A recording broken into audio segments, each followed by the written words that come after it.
If it's a series of 2, yeah, well, it's a little loop off the side. Yeah. And we'll look at that some more in a moment.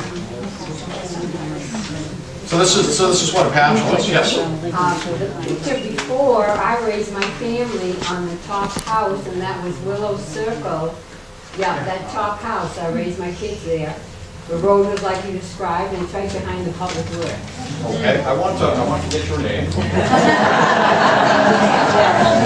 I was going to pass this around, but many of you have already signed my little clipboard. But if you have not signed my clipboard, okay, the society's handed theirs out. I would like to be able to follow up with people. So what I ask is your name, your contact information, but also if you can, leave me a little note of what your Irish connection is. So you're in Burnt Woods on Willow Circle. Just make a note of that so that when I'll know what I'm looking for when I follow up with you. Our house is to the left. To the left of that group. Okay. Thank you. So you raised your kids there. What time frame?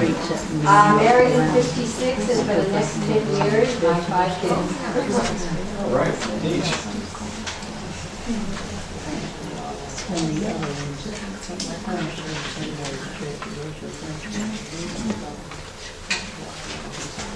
Now, the thing about patches, or what suddenly occurred to me one night was that we still have patches.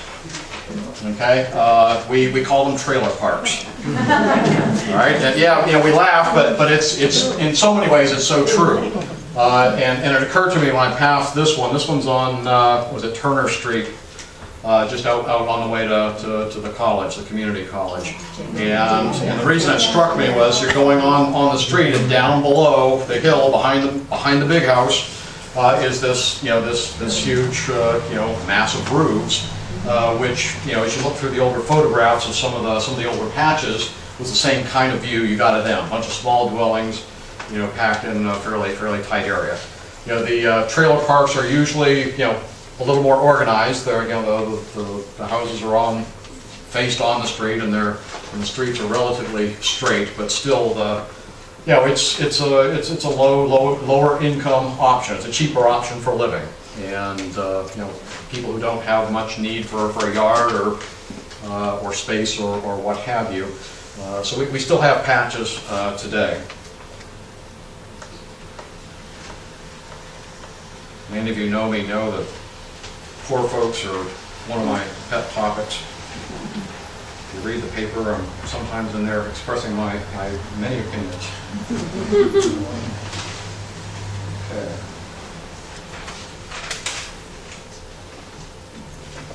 Yeah, this is the view down from the road. It's even more apparent on this view. Okay, I'd like to do an activity with you. Learning is best done when it's active. And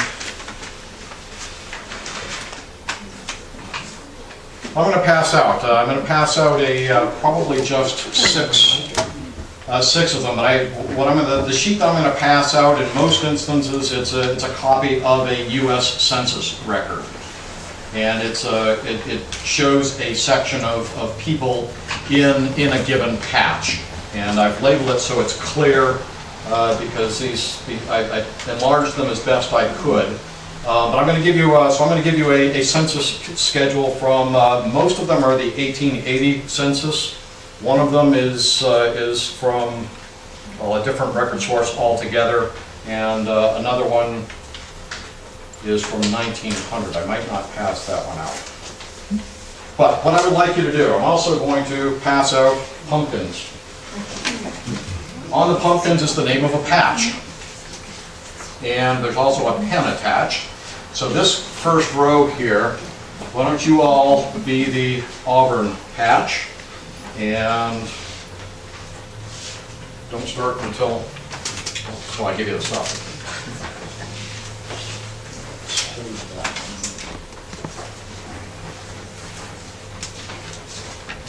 Take strawberry. Burnt Woods here. So see what your neighborhood looked like. That was Willow Street, Willow Circle in Lewiston. Yep. Okay, and Water Street from there. Okay,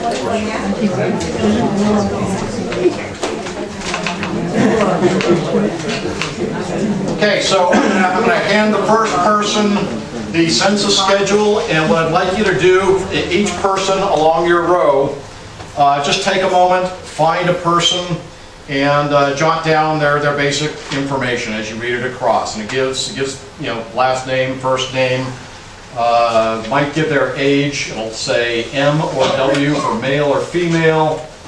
Let's see, in some instances it tells what year they emigrated. Okay, and off towards the right, it says the top of the column says nativity. And there are 3 columns there. First is, you know, where was this person born, and then where was their mother born, where was their father born, and of course you'll see that it shows Ireland for most of these folks.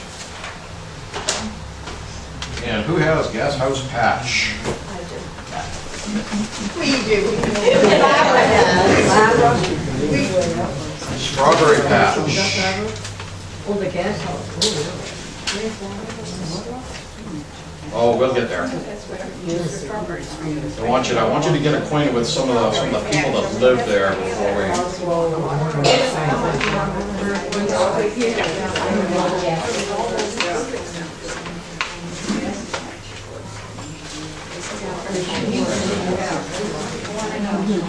Yeah, Water Street's in the back. We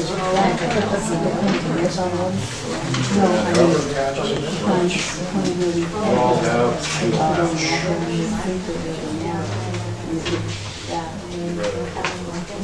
You don't have to jot everything down, but just jot down the name at a minimum, and then, you know, any other small piece of information that you find interesting on your person. If you can put a check next to your person once you've used them, so that the other folks in the line will know not to put that together.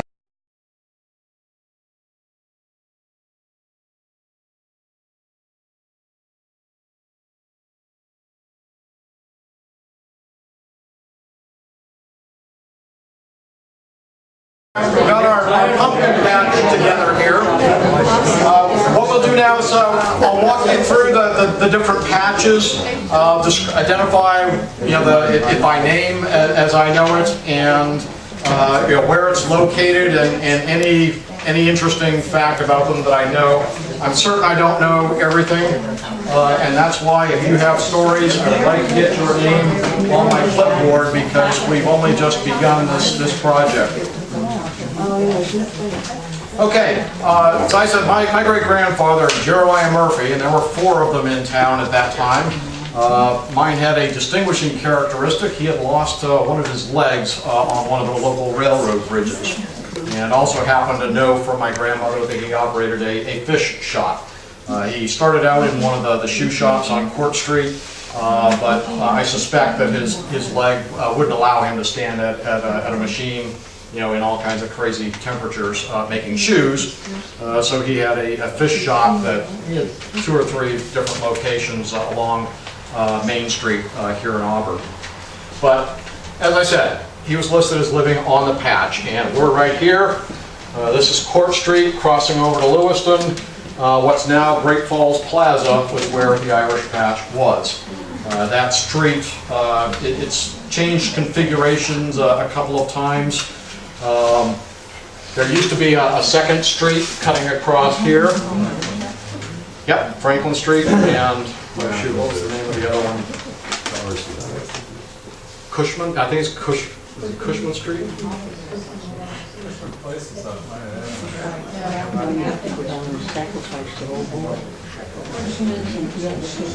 I don't have that with me, but there were 2 streets. One of the neat things is, yeah, Knight Street is the diagonal going off this way.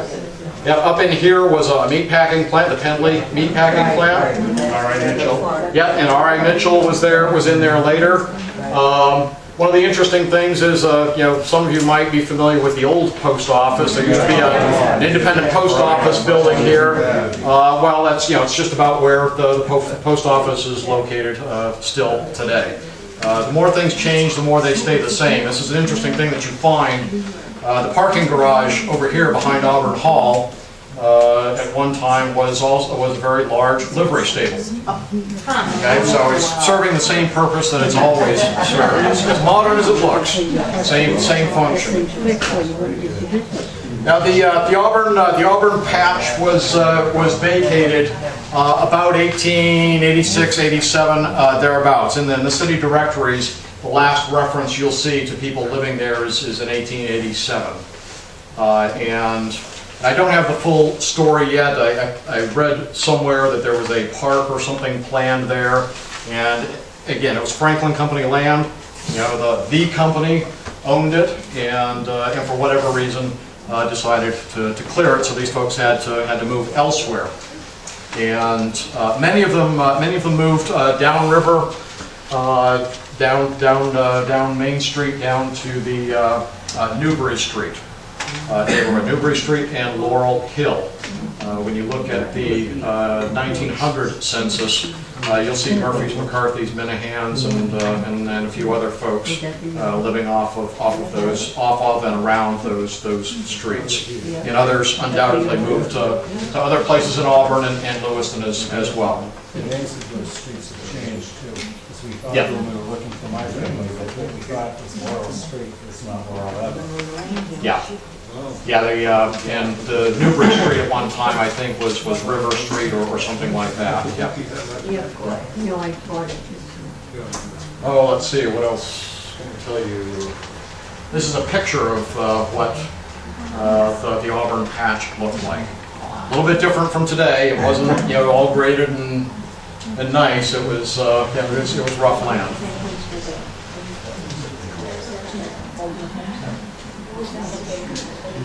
It's like Hell's Kitchen in Bangkok. Yeah.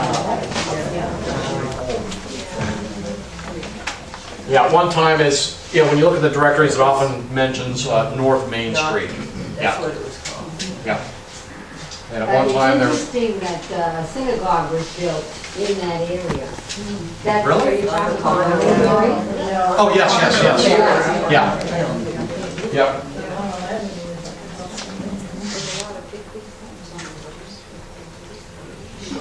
Oh, let's go back one. Yeah, the thing, my guess about the origin of the Auburn patch is that it, I suspect that it was, may have been originally one of the railroad camps for the Androscoggin and Kennebec Railroad that goes over the over the top of the falls. It and the next patch, Shingle Patch, are right on the tracks. And the earliest, I've got a reference for 1854, which is, you know, within 5 or 6 years of the railroad going in, of people, you know, paying rent to the Franklin Company in those locations. So I suspect that the Auburn patch got its start as, you know, as one of the railroad camps for the workers. Across the river, on the other end of the bridge, is Lewiston's Shingle Patch. Okay. And again, it's right along the railroad tracks. So it's that seems a very likely proposition. The railroad was built in 3 sections. One was from the Androscoggin River to Danville, and another one from you know, from the river. I think it was to Winthrop, and then the 3rd section was from Winthrop up to the Kennebec. So this might have been an entirely different work gang than the one on the other side of the river, and they may just have set their camp there. The story that you need to know, some of the folks were wondering why they didn't have a census form for the Shingle Patch. And the reason is that in 1854, cholera broke out in the Shingle Patch. And there were 3 major cholera epidemics in the 19th century. And one broke out initially in 1849 and worked its way around to different places. Hit Maine in 1854, and so the Shingle Patch was cleared, and they torched the shanties. You know, they were mostly like the Kate Horrigan shanty you saw there. So they torched the buildings and moved people elsewhere to try and kill the disease. And so that's why you didn't have a census. I was going to try and take it back to the 1850 census, where we could probably figure out Um,